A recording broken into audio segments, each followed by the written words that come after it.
11:38, en este momento el dólar 1.355, es decir, igual que el viernes. Todo lo sabe Esteban Lafuente, que está en la redacción de La Nación. Nos vamos para allá. Esteban, buen día para vos. Gracias, Pancho. Buen día para vos, el resto del equipo. ¿Cómo estás? ¿Todo bien? ¿Cómo va? Bueno, ¿cómo está el mercado hasta ahora? Sí, es la misma tendencia que hemos mostrado de la estabilidad de cierre del viernes, que replica varios días de, vamos a entender, calma positiva después de lo que había sido el inicio de la semana anterior, con los dólares financieros bajando por debajo de 1.300 pesos las cotizaciones del MEP y el contado con liquidación. 1.355 es la tendencia del euro, así que es una cuestión de estabilidad después de los temblores y vaivenes de la semana pasada. ¿Te acordás que este desplome global que había impactado fuerte en suba del riesgo país, suba de los financieros? ¿Quiere decir que el miedo, el tema de Japón con las tasas, todo se terminó? Claro, bueno, eso se revirtió y ha sido como... En realidad ese fue el factor central de inestabilidad, con el riesgo país llegando a casi 1.700 puntos que habíamos visto a principios de la semana pasada. Bueno, en ese contexto parece haberse superado. De corto plazo los desafíos son más internos de la Argentina que de factores externos, que en algún punto, como planteaban algunos, el cepo aísla a las variables locales de estos vaivenes, por otro lado, sin generar la incertidumbre de un país sin acceso al crédito, sin dólares en el Banco Central, como factores centrales de debilidad frente a cualquier contexto negativo como el que vimos la semana pasada. Miraba el riesgo país, 1.552, alto, pero bueno, estaba cayendo un poquito. Claro, la semana pasada en este contexto, ¿te acordás que había llegado hasta 1.700 puntos? Es cierto que en el primer trimestre, en mayo, abril, había estado apenas por debajo de 1.200, lo cual sigue siendo un valor altísimo, que está mostrando que la Argentina tiene cerrado el acceso al crédito internacional, y es el gran incertidumbre si cuando miramos de corto plazo de la economía argentina, la capacidad del Banco Central para acumular dólares, del Estado, eventualmente el Tesoro, para pagar los vencimientos de la deuda. Bueno, ese es el gran desafío de corto plazo, que es, diría, la gran debilidad del gobierno. Por un lado, intentar bajar la inflación, con mantener el tipo de cambio y el dólar oficial estable y que la brecha no se escape, pero por otro lado, la incapacidad o la debilidad para incorporar reservas, que se refleja en este indicador del riesgo país en 1.552 puntos ahora. Hoy hay aumento en el transporte, se va a conocer la cifra de julio del INDEC, el IPC, pasado mañana. ¿Cómo hace la clase media para acomodarse, si es que puede hacer algo, Esteban?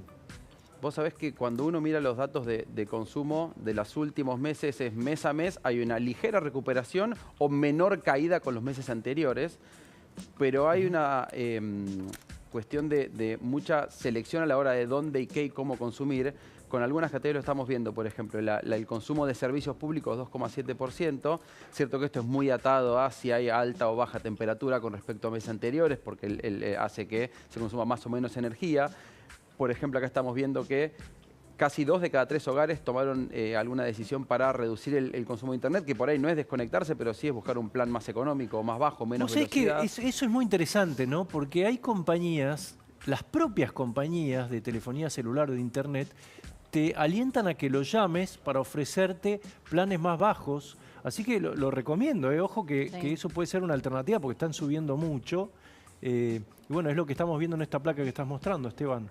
Claro, que es una actividad tanto por el clásico comportamiento de años de llamar a la empresa y pedir una baja y se logra algún tipo de descuento, alguna promoción, algún cambio de plan, pero sí está pasando con la telefonía celular, de pasar a planes de menos prestaciones pero menor costo mensual, por ejemplo, o en otras líneas prepagas o marcas, por así llamarlas low cost. Bueno, se está pasando en un montón de rubros y en el consumo masivo. Por ejemplo, acá en el caso de los combustibles es muy claro.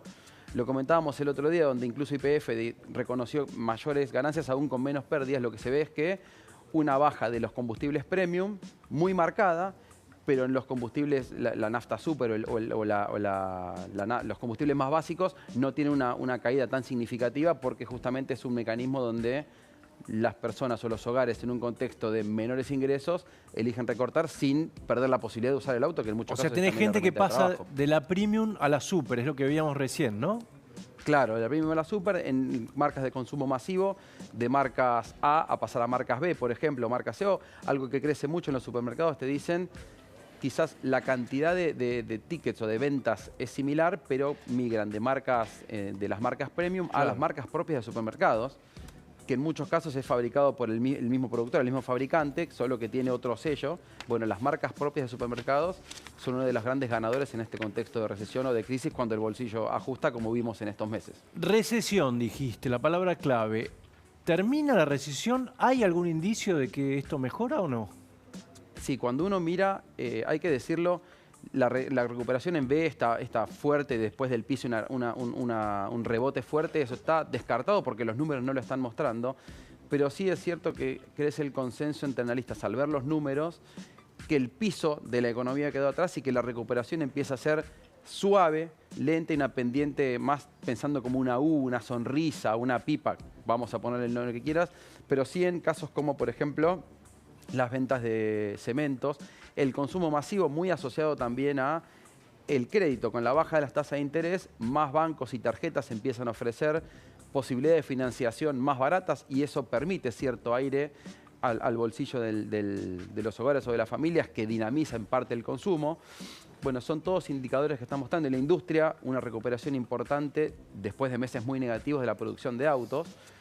El dato para seguir es, por ejemplo, el caso de cemento, que se recuperó fuerte en los despachos de cemento en el sector del mes pasado, pero sigue estando en su valor más bajo de los últimos 4 años, para dar un poco la dimensión de hay una recuperación mes a mes, pero que va a ser lenta y que cuando uno compara con el resto de los años anteriores de la economía, sí están valores muy bajos. Ese es el escenario que se da en muchos sectores y que hacia adelante va a tener vaivenes. Cuando hablas con economistas, sí, es una recuperación tenue, difícil, heterogénea según sectores, que en algunos casos va a estar muy dinamizada o atada a qué pasa con los salarios, por ejemplo, para dinamizar el consumo, y eso lo va a seguir de cerca. No va a haber una recuperación fuerte en B, pero sí mes a mes en algunos sectores sostenida, con números, como te los comentaba, que ya empiezan a mostrar que no hay un rebote fuerte, pero que lo peor pareciera haber quedado atrás. Gracias, Esteban. Buen cierre, que sé que falta mucho, pero bueno, yo a los de gráfica les deseo eso.